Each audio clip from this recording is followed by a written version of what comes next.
Hello and welcome back to my channel. If you're new here, my name is Melissa, and on this channel I will be documenting my self-discovery, journey, self growth, whatever you want to call it.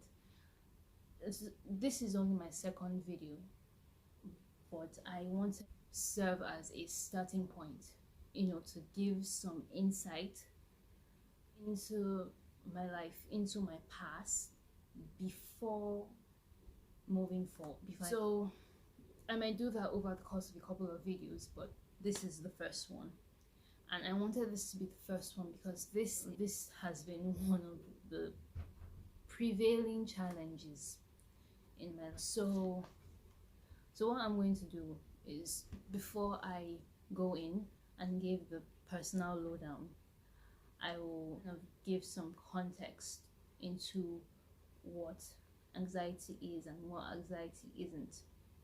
So before I start, I took notes, so if you see me looking down a lot, that's what it is. Also, I need to say, before I start saying anything else at all, I am not diagnosed, and I feel the need to say this because it can be a fine line, and there is nothing writing, there's nothing official saying that I have a disorder. It's something I've always avoided, talking about, and I'm going to do that even in this video. I'm not going to say I have a disorder. This is just my personal experience with that. So, anxiety. So let's separate what anxiety is from a disorder. So anxiety as as a feeling of worry, nervousness, or unease about something with an uncertain outcome. That's a clear-cut definition. When you don't know how something is going to go, you have something big coming up, and you cannot foresee the outcome, and that that uncertainty, that instability brings about worry and nervousness, which is fine. We all experience that from time to time. Well, going on to disorders, DSM-5, the Diagnostic and Statistical Manual of Mental Disorders, defines anxiety disorders as disorders that share features of fear, anxiety, and related behavioral disturbances. So anxiety disorders tend to have the physical symptoms, increased heart rate, difficulty breathing, your stomach starts turning, your hands get sweaty, and but then the disorders tend to be more pervasive. They tend to affect all mundane parts of life. They tend to come with their own psychological issues.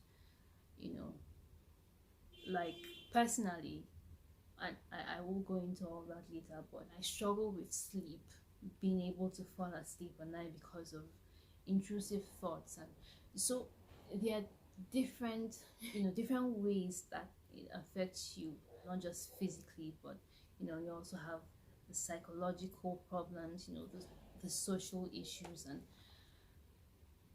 so that is context. Moving on. So personally, I've had anxiety for a while. I would say about 10 years or so, and for most of that time, I didn't know, I didn't know what it was. I didn't know that it was this thing that could be defined. I just knew I had a problem. So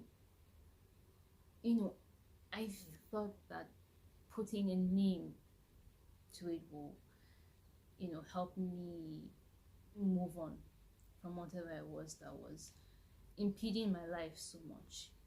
Because after I discovered that this was a thing that actually existed, it's still taking a while for me to come to terms with it, because it feels easier to avoid a problem than to face it and figure out how to fix it.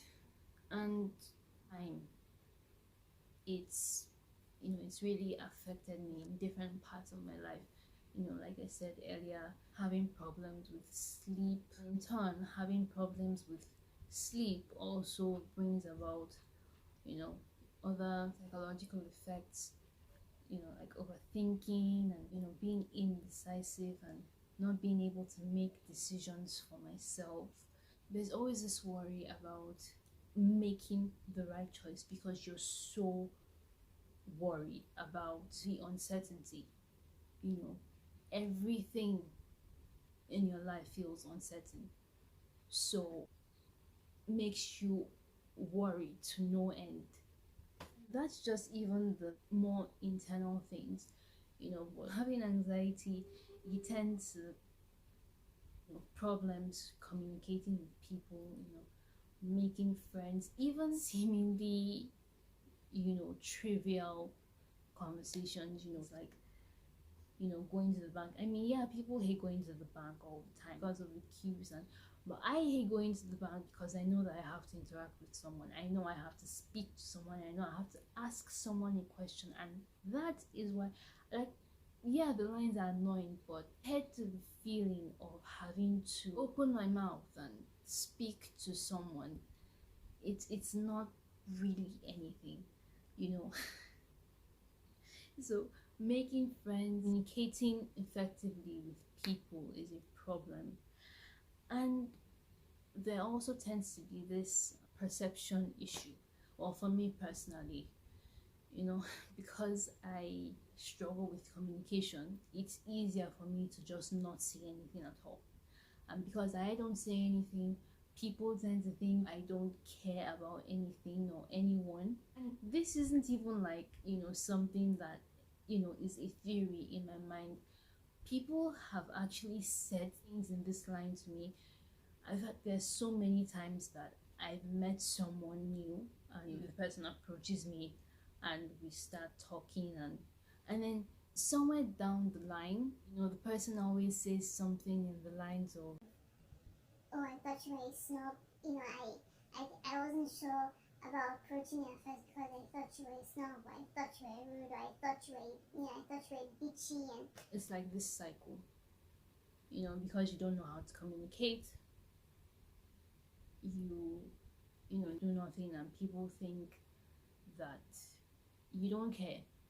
And because they think you don't care, you withdraw further into yourself. And then when you withdraw further into yourself, it kind of cements the idea in their minds that you don't care, and it just keeps going on and on like that.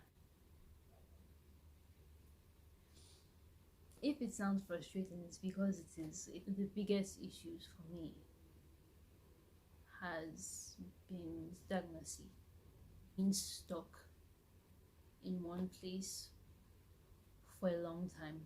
Because with anxiety, there tends to be this fear of being judged, being laughed at, being ridiculed. You're worried about what people will, what people are saying or thinking about you. And because of that, you hold yourself back way too much. You don't want to fail. You don't want to make mistakes. You don't want to look stupid. So you just don't do anything. You know, you live your life feeling very happy, feeling very unsatisfied, and it's a very lonely walk because